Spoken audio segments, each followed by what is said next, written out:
Hare Krishna, welcome to Maths Lover. Today in this tutorial we are going to learn about profit percent, loss percent, selling price and cost price. Let us revise some basic formulae. The first formula is profit is equals to SP minus CP. SP means selling price. जब हम किसी चीज़ को बेचते हैं तो उसे SP कहते हैं और जब हम किसी चीज़ को खरीदते हैं तो उसे हम CP कहते हैं, उसके प्राइस को. CP mean the cost price. अगर SP ज़्यादा होगा और कॉस्ट प्राइस कम होगा then there is always a profit and the formula to calculate profit is SP minus CP. जैसे मान लो आपने कोई आर्टिकल 100 रुपीज़ का खरीदा और उसको आपने 200 रुपीज़ में बेच दिया तो उसका CP होगा 100 और SP होगा 200. Then in this case there is a profit. Then profit is SP minus CP. And if the CP is more than SP then there is a loss. Loss is equals to CP minus SP. Now the next formula is profit percent. Profit percent is profit upon CP into 100. Now आपके मन में ये question आ रहा होगा, if we know the profit, what is the need to find the profit percent? मान लो बच्चों कि किसी एक आदमी ने एक आर्टिकल को 100 रुपये में खरीदा और 200 रुपीज़ में बेच दिया तो इस केस में उसका प्रॉफिट कितना हुआ? 100. और एक दूसरे आदमी ने एक आर्टिकल को 1000 रुपये में खरीदा और उसने उसको 1100 में बेच दिया तो उसका प्रॉफिट भी कितना हुआ? 100. इन दोनों केसेस में प्रॉफिट सेम है. तो विच इज़ बेटर डील? कौन सी डील अच्छी है? इसको फाइंड करने के लिए हम हमेशा प्रॉफिट परसेंट फाइंड करते हैं. Profit percent mean what is the profit when the CP is always 100. Profit percent का मतलब है कि जब CP 100 है तब कितना प्रॉफिट है. हम दोनों केसेस में 100 CP मान के प्रॉफिट निकाल दे सकते हैं तो हमें पता चल जाता है कौन सी डील बेटर है. The next formula is loss percent, that is loss upon CP into 100.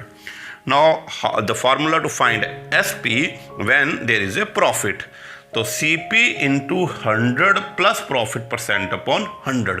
And if there is a loss, then in place of plus profit percent we write minus loss percent. So SP is equals to CP into 100 minus loss percent upon 100. And the formula to calculate CP when SP is given, to SP into 100 upon 100 plus profit percent when there is a profit, and when there is a loss the formula is CP is equals to SP into 100 upon 100 minus loss percent. इन फार्मूलों को learn करना बहुत easy है. याद रखिए SP और 100 friend हैं, ये दोनों इकट्ठे आएंगे. CP और 100 प्लस या 100 माइनस जो हैं वो फ्रेंड हैं तो वो हमेशा इकट्ठे आएंगे. तो pause this video and write down all the formulae. Let us take some problems. The first problem is of class 8th, exercise 8.2, question number 3. A shopkeeper buys 80 articles for rupees 2400 and sell them for a profit of 16%. Find the selling price of one article. वो कह रहा है कि एक shopkeeper ने 80 articles 2400 rupees में खरीदी और उसको 16% प्रॉफिट पे बेच दिया. तो find the selling price of one article. एक आर्टिकल का सेलिंग प्राइस निकालें. आइए इसके सॉल्यूशन को देखते हैं.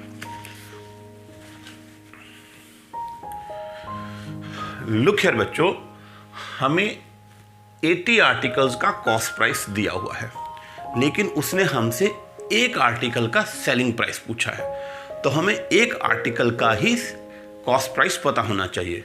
तो first we find the cost price of one article. Now divided by 80, 0 and 0 cancel, 8 3 the 24, so here comes 30.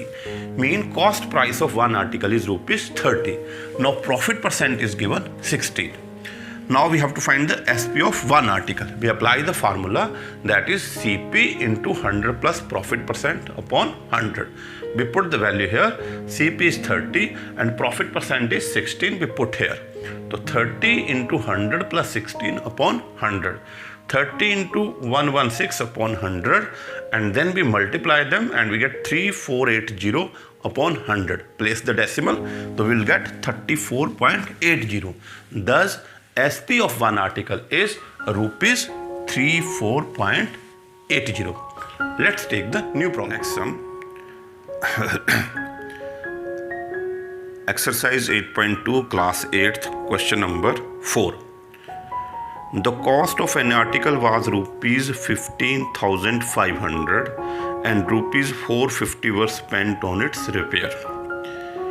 इस क्वेश्चन में वो कह रहा है कि जो प्राइस है आर्टिकल का वो है 15,500 और जो हम रिपेयर पे उस पे चार्जेस लगे हैं वो है रुपीज़ 450। ऐसे चार्जेस जो एक्स्ट्रा चार्जेस हम लगाते हैं जैसे ट्रांसपोर्टेशन पे, लेबर चार्जेस और रिपेयर्स को, उनको हम कहते हैं overhead charges.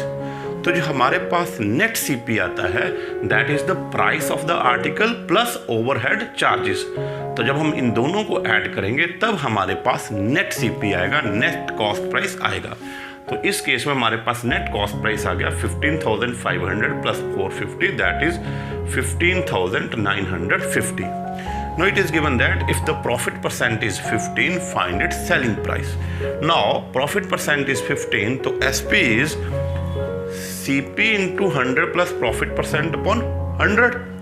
So in profit percent we put the value. This is 15950 into 115 upon 100. Now I'm ignoring the cancellation. Now we will multiply this and we will get this answer divided by 100 and then we place the decimal. But the answer is 18,342.50.